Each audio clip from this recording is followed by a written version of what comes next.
Hello everyone, welcome to the study close. Election commission ने 111 पार्टियों को डिलीट करने का फैसला लिया है। इंडिया में पॉलिटिकल पार्टीज बहुत ज्यादा है। पॉलिटिकल पार्टीज का मशरूमिंग है। 4,000 5,000 पॉलिटिकल पार्टीज हैं। क्या इतनी पॉलिटिकल पार्टीज इलेक्शन लड़ती भी हैं? नहीं, इसमें से बहुत सारी ऐसी पार्टियां हैं जो इलेक्शन नहीं लड़ती हैं और मनी लॉन्ड्रिंग के लिए बनाई जाती है। मनी लॉन्ड्रिंग मतलब कि पैसा इधर से उधर करना, इन सब पर्पज से बनाया जाता है। तो वैसे ही बहुत सारी पार्टीज को अलग अलग बेसिस पे इलेक्शन कमीशन क्या कर रहा है, डिलीट करने की बात कर रहा है। ठीक है, तो इस चीज को हम डिटेल में समझते हैं। इसमें से हमें यूपीएससी या गवर्नमेंट एग्जाम के पर्पज से जानने के लिए बहुत कुछ है, ध्यान से समझना। तो अभी की बात है, ये जून 20 की बात है। जून 20 का ये न्यूज है कि इलेक्शन कमीशन ऐसा काम कर रहा है। और इलेक्शन कमीशन ऐसा पहली बार नहीं कर रहा है।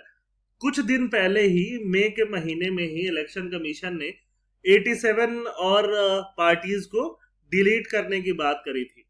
तो पार्टीज ये किस बेसिस पे डिलीट कर रहा है, वो बोल रहा है इलेक्शन कमीशन की ये पार्टीज जो है, ये पॉलिटिकल पार्टीज नॉन एग्जिस्टेंट है, मतलब कहीं एग्जिस्ट ही नहीं कर रही है। इनका कोई ऑफिस ही नहीं है, इनका कोई एड्रेस ही नहीं है। इनको कोई लेटर भेजो तो लेटर इन तक पहुंचता ही नहीं है। तो ऑब्वियसली जैसे हम लोग पढ़ते हैं, जैसे हम लोग शेल कंपनीज पढ़ते हैं, हम लोग शेल कंपनीज पढ़ते हैं इकोनॉमिक्स में। शेल कंपनीज का काम क्या होता है? इनका कहीं पे एड्रेस नहीं एग्जिस्ट कर रहा, बट ये पेपर पे कंपनी एग्जिस्ट कर रही है जस्ट पैसा इधर से उधर करने के लिए। वैसे ही बहुत सारी पॉलिटिकल पार्टीज जो हैं वो एक तरह से सेल कंपनीज का ही काम कर रही हैं। और इलेक्शन कमीशन ने बोला है कि ये सीरियस फाइनेंशियल इम्प्रोप्राइटी है। ये इलेक्शन कमीशन का क्या है, स्टेटमेंट है। तो अब ये किस तरह से कौन सी लॉ को वायलेट कर रही है?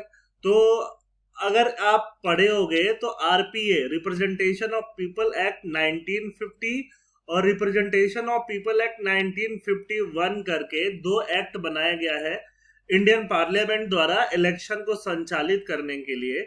तो आरपीए 1951 का वायलेशन ये कंपनियां, या ऐसा बोलो ये पॉलिटिकल पार्टीज कर रही हैं, इसीलिए इनका डिलीट करना जरूरी है। 25 मई की बात करो, इसी साल 87 ऐसे पॉलिटिकल पार्टीज को डिलीट करने की बात इलेक्शन कमीशन ने करी। और अभी कितनी और पार्टीज को, 111 और पार्टीज को डिलीट करने की बात वो कर रहा है। अगर हम कुछ डेटा की बात कर लें तो there are total 2360 political parties registered with election commission of India and about 50% of them are unrecognized party। तो देखो, एक टर्म होता है रजिस्टर्ड और एक होता है रिकॉग्नाइज्ड। ठीक है, तो रजिस्ट्रेशन क्या है? अगर आपने पार्टी बनाई तो आप पार्टी बनाने के बाद से जा सकते हो इलेक्शन कमीशन के पास और उसका रजिस्ट्रेशन करा सकते हो। तो आपकी पार्टी क्या हो जाएगी, रजिस्टर्ड हो जाएगी। ठीक है, तो ऐसी रजिस्टर्ड पार्टीज कितनी है? 2300 से ज्यादा पार्टी है। बट रिकॉग्नाइज्ड कब होगा? रिकॉग्नाइज्ड तब होगा जब आप इलेक्शन लड़ोगे, कुछ सर्टेन परसेंटेज ऑफ वोट्स आप लेके आओगे, तो आपकी पार्टी क्या कहलाएगी, रिकॉग्नाइज्ड पार्टी कहलाएगी। तो जो भी पार्टियां अभी डिलीट हो रही हैं उसमें से रिकॉग्नाइज्ड पार्टी कोई नहीं है।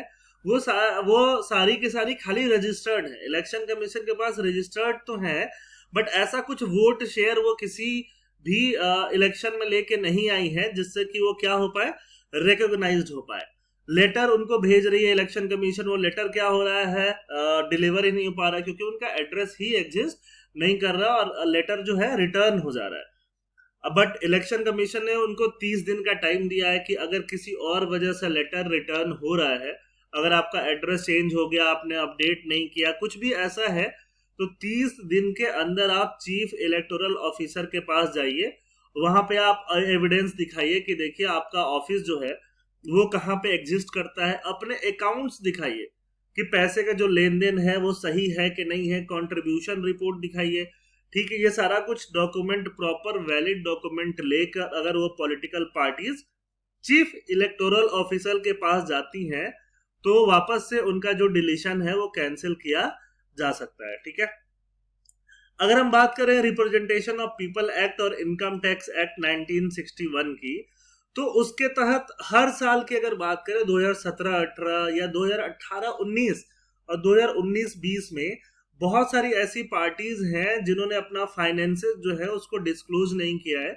या ऑडिट को, फाइनेंशियल ऑडिट को इलेक्शन कमीशन के सामने नहीं रखा है। अगर 17-18 में बात करें तो 1897 ऐसी पार्टीज थी, 18-19 की बात करें 2200 से ऊपर ऐसी पार्टीज थी, और इस साल 2019-20 की बात करें तो 2300 से ऊपर ऐसी पार्टीज हैं जिन्होंने अपना फाइनेंशियल कंट्रीब्यूशन जो है वो सबमिट नहीं किया है इलेक्शन कमीशन के पास में। तो इसका मतलब वो रिप्रेजेंटेशन ऑफ पीपल एक्ट 1951 और इनकम टैक्स एक्ट 1961 दोनों का क्या कर रही है, वायलेशन कर रही है। ऐसे पार्टीज को इलेक्शन कमीशन ने भेज दिया है रेवेन्यू डिपार्टमेंट के पास कि रेवेन्यू डिपार्टमेंट इन पार्टीज का डेटा देखेगी और डेटा में कुछ गड़बड़ी उनको पाई जाएगी तो उसके खिलाफ कार्रवाई करनी होगी तो करेगी। अगर हम मार्च 2019 की बात करें तो 2200 से ऊपर रजिस्टर्ड पार्टी इंडिया में एग्जिस्ट करती है। रजिस्टर्ड की बात कर रहे हैं, रिकॉग्नाइज्ड की बात नहीं कर रहे हैं। अगर हम रिकॉग्नाइज्ड नेशनल पार्टी की बात करें तो पहले 7 थी, फिर कुछ दिन बाद बढ़ के एक और नॉर्थ ईस्ट की पार्टी आ गई, नेशनल पीपल्स पार्टी। तो ऐसे हमारे पास टोटल 8 रिकॉग्नाइज्ड नेशनल पार्टीज अभी एग्जिस्ट करती हैं। ठीक है, अगर नेशनल पार्टीज बोले तो नेशनल पार्टीज के लिए अलग क्राइटेरिया है, वैसे ही स्टेट पार्टी के लिए अलग क्राइटेरिया है जो अभी हम लोग पढ़ने वाला है। ठीक है, तो पार्टी रजिस्टर करने के लिए आपको क्या चाहिए, रजिस्टर कराने के लिए कुछ नहीं, आपने पार्टी बनाई, पार्टी बनाने के 30 दिन के अंदर आप कहां चले गए, इलेक्शन कमीशन के पास में। इलेक्शन कमीशन के पास में गए, इलेक्शन कमीशन के पास पावर है कॉन्स्टिट्यूशन के द्वारा, आर्टिकल 324 के द्वारा, कि आपकी पार्टी को क्या कर लेगा, रजिस्टर कर लेगा, मतलब रजिस्ट्रेशन आपका हो गया। ठीक है, तो रजिस्ट्रेशन हो गया। रजिस्ट्रेशन का पूरा प्रोसेस है, वो पूरा प्रोसेस कहां से होगा, 1951 एक्ट जो है उसका सेक्शन 29A है, उसके तहत क्या होता है, पॉलिटिकल पार्टीज का रजिस्ट्रेशन होता है। अब रिकॉग्नाइज्ड कैसे होती है पार्टियां, पार्टी या तो नेशनल पार्टी बन सकती है, नेशनल पार्टी की तरह रिकॉग्नाइज्ड हो सकती है, या तो स्टेट या रीजनल पार्टी की तरह रिकॉग्नाइज हो सकती है, या तो कोई इंडिपेंडेंट भी इलेक्शन लड़ सकता है। नेशनल पार्टीज के लिए क्या क्या क्राइटेरिया है, नेशनल पार्टीज वो पार्टीज बनेंगी जैसे लोकसभा का इलेक्शन हो रहा है या असेंबली का इलेक्शन हो रहा है, ठीक है, और 4 स्टेट में हो रहा है एक साथ। जैसे लोकसभा का होगा तो एक साथ ही होगा सारे स्टेट्स में, और असेंबली का मान लो 4 जगह अलग अलग टाइम पे इलेक्शन हो रहा है। तो ऐसे में किसी पार्टीज के अगर 6% वोट आ गए, जैसे मान लो कोई एक पार्टी है, बहुजन समाज पार्टी जैसे एक पार्टी ले लो, ठीक है, उत्तर प्रदेश में उसने 6% से ऊपर अगर वोट हासिल कर लिए, उत्तराखंड में अगर उसने 6% से ऊपर वोट हासिल कर लिए, ठीक है, अलग अलग, राजस्थान में उसने कर लिया अगर ऐसा, ठीक है, उसने अगर एमपी में ऐसा कर लिया, तो 4 स्टेट हो गए ना, तो उसको क्या दर्जा मिल जाएगा, नेशनल पार्टीज का। या तो वो लोकसभा इलेक्शन में कर ले इंडिविजुअली सब में 6%, और अगर लोकसभा में नहीं भी कर पाया तो अगर अलग अलग असेंबली इलेक्शन हो रहा है सब में अलग अलग टाइम पे भी कर लिया 6%, तो it will be declared a national party. ठीक है, तो ऐसा नेशनल पार्टी एक क्राइटेरिया है। क्या सिर्फ यही एक क्राइटेरिया है वोट का? नहीं, 2 और क्राइटेरिया है। इन तीनों में से कोई भी क्राइटेरिया कोई फुलफिल कर रहा है तो उसको नेशनल पार्टी का दर्जा मिल जाएगा। अगर 4 स्टेट की बात करें, 4 स्टेट में अगर आप लोकसभा के 4 सीट जीत जाते हो, जैसे बीएसपी सब में एक एक सीट जीत गई, तो उसको क्या मिल जाएगा, नेशनल पार्टी का दर्जा मिल जाएगा। ठीक है, उसमें फिर ये 6% वाला क्राइटेरिया देखा नहीं जाएगा। और या तो फिर थर्ड क्राइटेरिया है, थर्ड क्राइटेरिया ये कहता है कि या तो वो 2% सीट जीत जाए लोकसभा के, ठीक है, कम से कम 3 स्टेट में वो 2% सीट जीत जाए, 3 स्टेट। अब ये है क्राइटेरिया 3 स्टेट का आ गया, ऊपर 4 स्टेट का है बट यहाँ पे 3 स्टेट्स का क्राइटेरिया आ जा रहा है। ठीक है, जनरल इलेक्शन की बात यहाँ पे हो रही है लोकसभा इलेक्शन में। अब जैसे मान लो बीएसपी है, यूके में अगर आपके 80 सीट्स हैं, ठीक है, वैसे ही अलग अलग स्टेट, मान लो बिहार में मान लो 40 सीट्स हैं, ठीक है, लोकसभा के। एक और स्टेट कोई ले लो, ठीक, राजस्थान ले लो, राजस्थान में मान लो 25 सीट्स अगर हो रहे हैं, तो अगर 80 का 2% कितना हो गया, 1.6 हो गया ना, तो कम से कम 2 सीट उसको यहाँ पे जीतना है। 40 का 2 कितना हो गया, 0.8 हो जाएगा, कम से कम 1 सीट उसको यहाँ जीतना है। राजस्थान का 25 का 2% कितना हो गया, फिर 0.5, कम से कम 1 सीट उसको यहाँ जीतना है। अगर यहाँ वो जीत गया तो उसको क्या बोलेंगे हम लोग, उसको हम लोग रजिस्टर्ड नेशनल पार्टी बोलेंगे। वैसे ही स्टेट पार्टीज के लिए क्राइटेरियाज हैं 6% जीत जाओ वोट का तो भी हो जाएगा, ठीक है। या तो एवरी 25 सीट के लिए आप एक असेंबली सीट जीत जाओ। जैसे मान लो अगर यूपी का इलेक्शन हो रहा है, मोर देन 400 सीट्स हैं, 403 सीट्स हैं, हर 25 सीट पे अगर एक सीट कोई जीत गया तो ऐसे कम से कम 8 सीट और प्लस एक और, क्योंकि 400 के लिए 8 सीट हो जाएगा, ठीक है। और उसके बाद 8 से ज्यादा हो जाना चाहिए, आई थिंक 16 हो जाएगा। 25 सीट पे आपको कितना सीट जीतना है? एक सीट जीतना है, ठीक है। तो ये अगर कोई जीत जाए तो ये क्या कहलाएगा? स्टेट पार्टी कहलाएगा। फिर ये 3% वाला क्राइटेरिया यहाँ पे भी लागू होता है, ठीक है। और इंडिपेंडेंट कैंडिडेट तो कहीं से भी लड़ ले, कैसे भी लड़ ले, तो वो जीत जाए तो वो क्राइटेरिया। तो ये सारे क्राइटेरियाज हैं, ये आराम से आप पढ़ सकते हो, इनका नोट्स बना सकते हो, और ये एग्जाम्स में आने के काफी ज्यादा चांसेस भी रहते हैं। National parties of India, 8 national party, जैसे मैंने बात किया, सीपीआई हो गया, सीपीआई मार्क्सिस्ट हो गया, ये हो गया नेशनल, एनसीपी हो गया, जिसको हम लोग बोलते हैं शरद पवार की पार्टी बोलते हैं।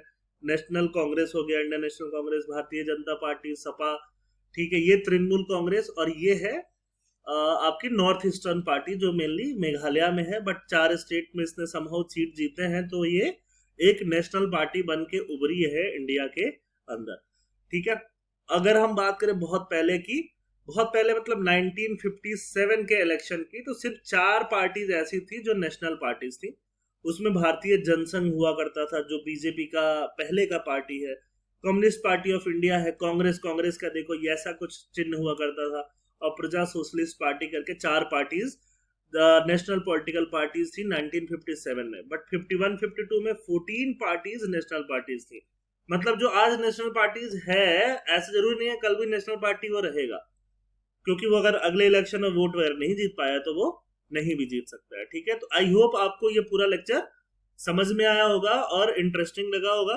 अगर आप PSIR ऑप्शनल से पढ़ रहे हो, यूपीएससी या स्टेट पीसीएस की प्रिपरेशन कर रहे हो, तो आप हमारे कोर्स ज्वाइन कर सकते हो जो 1 जुलाई से लाइव आएगा, जिसमें मैं पढ़ाऊंगा और साथ में एक और फैकल्टी हम लोग मिलके क्लासेस लेंगे। इससे सस्ता कोर्स आपको और कहीं पॉलिटिकल साइंस में नहीं देखने के लिए मिलेगा, ठीक है। थैंक यू, जय हिंद।